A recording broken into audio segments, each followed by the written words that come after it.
예, 우리 남아공 다락방 예수님이 산상보훈에서 말씀하신 팔복에 대해서 계속 말씀 나누고 있습니다.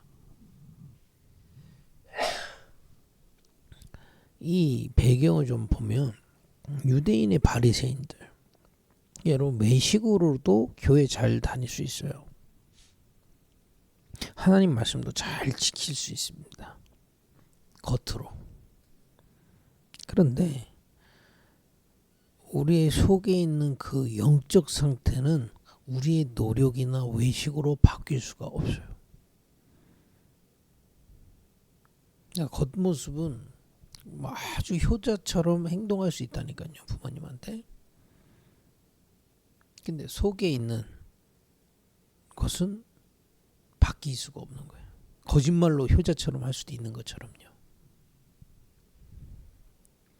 겉으로만 하나님 잘 믿는다고 교회 다니고 기도하고 체험하고 율법을 다 지킨다고 말하지만 숨겨진 보이지 않는 영적 상태는 바뀌지 않아요. 교회 가는 게 틀렸다는 것도 아니고 율법을 지킨 게 잘못됐다는 게 아니에요. 눈에 보이지 않는 영적 상태, 그 망대는 우리의 노력으로 바뀌지 않아요. 그게 바뀔 수 있다면 하나님이 그리스도를 이 땅에 보내실 이유가 없는 거예요. 그래서 하나님이 그리스도를 이 땅에 보내시고 그 이름을 믿는 자에게 새로운 망대를 주신 겁니다. 어떤 망대냐? 이 기도할 때마다 예배할 때마다 속사람이 살아나는 망대예요. 겉에 체험이 와도 되고 안 와도 됩니다. 눈에 보이는 응답이 있어도 되고 안 없어도 됩니다. 중요한 건 우리의 속사람은 완전히 그리스도 안에서 성삼위 하나님의 그 역사가 임하게 돼 있는 거예요. 그거 보고 하나님의 나라 그런 겁니다. 예수님이 지금 그 얘기를 계속 하시는 거예요. 진짜 복이 뭔지 알아? 그리스도 안에서 구원받고 심령이 가난한 자가 속사람, 심령이 속사람에 대한 거잖아요. 그게 살아나는 거야. 그래서 여러분 이 팔복을 공부하면서요, 진짜 복 받길 바랍니다. 그리스도로 우리를 구원하신 주님이 우리의 속사람을 살리신다. 언제마다요? 기도할 때마다 하나님이 다스리시는 하나님의 나라가 내게 임하는 거예요. 여러분의 마음과 생각을 하나님이 다스리시면 참 평안, 참된 힘 나옵니다. 여러분 우리가 슬프고 힘들 때 누구한테 위로받고 싶죠. 물론 인간은 혼자 사는 존재가 아니기 때문에 그것도 당연한 겁니다.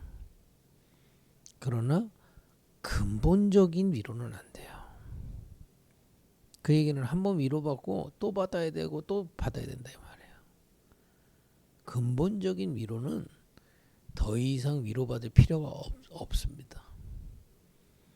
사람하고 위로받지 말라는 게 아니라 사람의 위로가 필요 없을 만큼 하나님의 위로로 충분해요. 이게 예배 때마다 우리에게 임하는 겁니다. 여러분들의 상처, 어려움, 염려, 이 비밀을 누리면 위에서부터 하나님의 위로가 임하게 되어 있어요. 언제요? 구원받은 자가 예배와 기도 속에서 하나님의 은혜 누릴 때, 그만큼 중요하다니까요. 그럼 반대로 구원받은 자가 예배와 기도 속에서 하나님의 나라를 누릴 수 없다면 어떻게 되겠습니까? 이전에 있던 상처 그대로 살겠죠. 그런 겁니다. 그러니까 누려도 되고 안 누려도 되는 게 아니에요. 우리에게 주신 최고의 축복임을 알고 누리라는 거예요.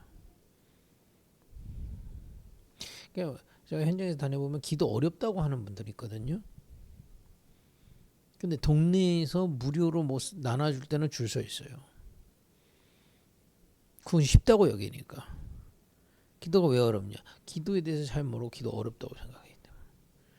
여러분 하나님의 자녀로 말씀도 보고 기도하면서 성삼위 하나님을 바라보는 이 기도 시간에 여러분 구원받은 하나님 자녀라면 하나님의 나라가 여러분 마음과 생각을 붙잡으시게 돼 있다.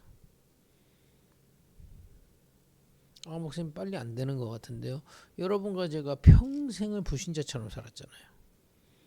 그 평생이 몇 년입니까? 그 기간이 있으니까 빨리 안 되는 것처럼 보인다 이 말이에요.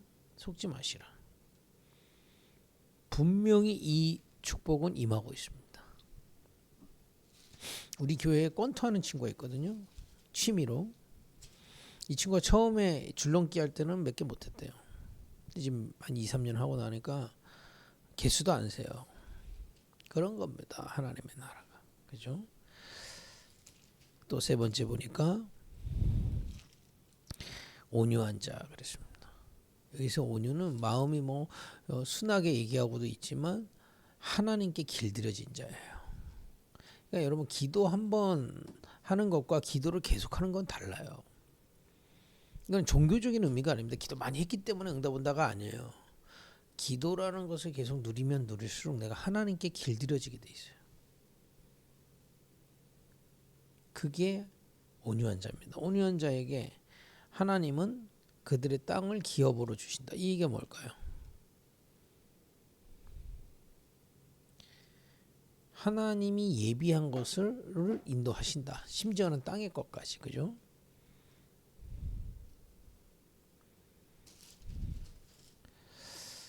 또 그 다음에 보니까 의에 줄이고 목마른 자 그랬습니다. 의에 줄이고 목마른 자에게 복이 있다 그랬어요. 그 얘기가 뭡니까? 여러분과 제가 다른 것으로는 채워지지가 않아요. 사람으로도 쾌락으로도 강아지로도 채워질 수가 없어요. 물론 조금 재밌고 즐겁고 채워지죠. 그러나 목말라요. 의에 줄이고 목마르다 그러잖아요. 근데 하나님의 나라의 이 비밀은 목마르지 않습니다. 풍성합니다. 그런 걸 하지 말라가 키가 아니라 하나님의 나라가 이런 것이다 이 말이에요. 그래서 그리스도로 구원받은 자의 기도할 때마다 이 하나님의 나라 너무 중요한 겁니다. 여러분 내가 지금 상황이 어렵다, 위기다 이런 분들은 더 좋은 기회예요. 내가 상황이 어렵기 때문에 완전히 하나님께 기도할 수 있는 기회요. 그 기도하다 보면 하나님의 나라를 체험하게 되는 중요한 시간표입니다. 성경 속의 모든 하나님 쓰신 렘넌트들과 제자들은 이 어려움 속에서 이 비밀, 하나님의 나라의 비밀을 알게 됩니다. 여러분들에게 이런 축복이 있을 줄 믿습니다. 그러니까 긍휼히 여기는 자. 이 힘을 자꾸 얻다 보면요, 내가 가진 자면 없는 것을 보고 안타까워하게 됩니다. 전도보다 중요한 게 있어요. 내가 무엇을 가졌느냐를 내가 아는 겁니다. 하나님의 나라, 그죠? 그리고 그것이 없는 것을 보고 긍휼히 여기는 거예요. 왜냐, 우리가 잘한 것이 있어서 받은 게 하나님의 은혜로 받은 거니까. 근데 그걸 깨달은 자에게 긍휼히 여긴다가 뭡니까? 이것을 전달할 수 있도록 힘을 주신다. 또 마음이 청결한 자. 여러분 사업할 때 또 인생 살아갈 때 여러 가지 가정 생활에서 계산 많이 하면 하나님의 인도 받기가 어려워요. 하나님과 우리는 이익 관계가 아니다 말이에요. 언약 관계입니다. 그리스도로 구원하시고 기도할 때마다 하나님의 나라로 인도하시고 함께 하시고 우리를 증인으로 세우셔서 이 복음이 전달되도록 하나님의 약속 속에 있는 자녀들 말이에요. 그래서 이익 손에 따지지 말라는 겁니다. 여러분 이런 축복을 누리기를 바랍니다. 그러면서 오늘 화평케 하는 자 복이 있다. 그리스도께서 십자가로 말미암아 하나님과 우리가 원수되었던 그 막힌담을 하셨잖아요. 화평하게 하는 자가 뭡니까? 우리가 지금 현장이 하나님과 단절되어 있는 이곳을 살릴 수 있단 말이에요. 전도의 축복을 가지고 있는 자를 얘기하는 겁니다. 이때 하나님의 아들이라 일컬 이 얘기 뭔가 증거를 주시겠다. 그러죠. 여러분 우리가 진짜 237 5천 종족의 복음 전할자가 맞다면 하나님의 아들이라 일컬음을 받을 만큼 하나님은 역사하시고 인도하십니다. 믿으시기 바랍니다. 근데 오해할 게 있어요. 세상적으로 뛰어나야 사람들이 알아본다. 전혀 그렇지 않습니다. 크로스비 여자처럼 눈이 멀어도 이 비밀 정말 가지고 있으면 다른 사람이 보고 압니다. 그걸 보고 하나님과 화평케 되는 그리스도를 믿게 되죠. 그러니까 우리가 내가 뭔가 많이 가지고 성공해야 사람들이 나를 증인으로 본다고 하잖아요. 속는 겁니다. 아무것도 없지만 주님과 함께하는 그 비밀만으로 다른 사람에게 하나님의 아들의 일컬음을 받고 증인으로 인정받게 돼요. 속지 마시기 바랍니다. 요셉이 총리가 돼서 증인이 아니다 말이에요.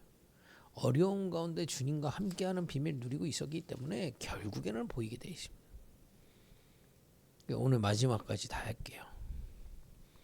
의를 위하여 박해받은 자는 복이 있나니 천국이 그들의 것임이라. 이미 천국의 비밀을 가지고 있는데요. 이 얘기가 뭘까요? 이 복음이 자꾸 없어져요. 사단이 그렇게 하는 거죠. 구원받은 자에게는 복음 비슷하게 복음 아닌 거 붙잡고 가도록 속입니다. 불신자는 완전히 사단의 손에 속고요. 그래서 결국에는 정치, 경제, 문화, 종교를 통해서 복음 없어지게 합니다. 그래서 그 복음 없어질 때마다 복음 가진 자들을 핍박하게 돼 있거든요. 근데 이때 복음 쪽에 서 있는 자들에게 천국이 그들의 것입니다. 이게 뭡니까? 강력한 하나님의 능력을 부어주시겠다. 여러분 남아공에 복음 사라지고 있어요. 그게 보인다면 내가 정말 나는 성공하든 못 성공하든 복음 놓치지 않겠다. 그 결단 위에 하나님은 역사하시게 되어 있습니다. 남아공에 복음이 없어져가는 현장을 보고 나는 복음 지키겠다고 하면 그게 진짜라면 하나님은 역사하시게 되어 있습니다. 지금 아프리카 5천 종족에 복음이 없어져서 우상 안 꺾이잖아요. 신비주의 안 꺾이잖아요. 귀신 안 꺾이잖아요. 나는 오직 그리스도로 그 영적 싸움에서 승리하겠다라고 진짜 언약 붙잡은 자에게 하나님은 강력한 영적 세계로 역사하시는 겁니다. 가는 곳마다 하늘과 땅의 권세로 함께 하시는 겁니다. 분명합니다. 이게 지금 눈에 보이지 않는 하나님의 나라를 예수님께서 설명하신 거예요. 그래서 여러분과 저는 그리스도로 우리가 구원받은 하나님의 자녀라면 속사람이 살아나는 하나님의 나라 누리기를 바랍니다. 먼저 오늘 이 팔복을 정리하면서 믿어야 돼요. 그렇구나. 내 속사람은 내 노력으로 바뀌지 않는구나. 구원받아도 이 비밀을 몰라요. 자꾸 율법 지키려고 하지, 예배 드리려고 하지. 속사람을 바꾸는 건 오직 그리스도 안에서 하나님의 나라밖에 없습니다. 내 마음도 내가 컨트롤이 안 되는데 하나님의 나라가 이 마음에 하나님이 내 마음과 생각을 컨트롤한다 이 말이에요. 이 비밀을 누리면 팔복의 축복이 임하게 되어 있습니다. 이 비밀 가지고 세상에 살리는 겁니다. 그죠? 이거는 도저히 기복주의, 종교로 믿는 사람, 내가 진짜 예수 믿고 성공하려고 하는 사람은 이해할 수 없는 얘기입니다. 내 속사람이 어떻게 살아나지 고민하는 자에게는 답 중에 답이에요. 왜 그리스도로 구원받아야 되고 왜 기도 속에서 내가 치유받아야 되는지가 답이 되게 되어 있습니다. 그죠? 이 답이 된 사람이 예배된 제자입니다. 뭘 성공하는 게 제자 아니에요. 그거는 그냥 아프리카 다 그러잖아요. 그냥 내가 좀 잘 살면 그게 응답이라고. 그건 아프리카 다 그래. 그거는 응답이 아니에요. 나는 그리스도로 구원받고 내 속사람은 오직 그리스도 안에서 하나님의 나라. 그래서 내가 말씀과 기도로 내가 살아나는구나를 체험하는 자. 하나님 이 사람들을 쓰셔서 세계복음을 하시는 겁니다. 여러분 이 팔복의 축복 다 배웠는데 여러분 오늘도 좀 곰곰이 묵상하시면서 이 기도의 비밀이 사실적으로 체험되기를 바랍니다. 기도하겠습니다. 하나님, 팔복의 축복을 기도로 드리게 하옵소서. 예수님의 이름으로 기도했습니다.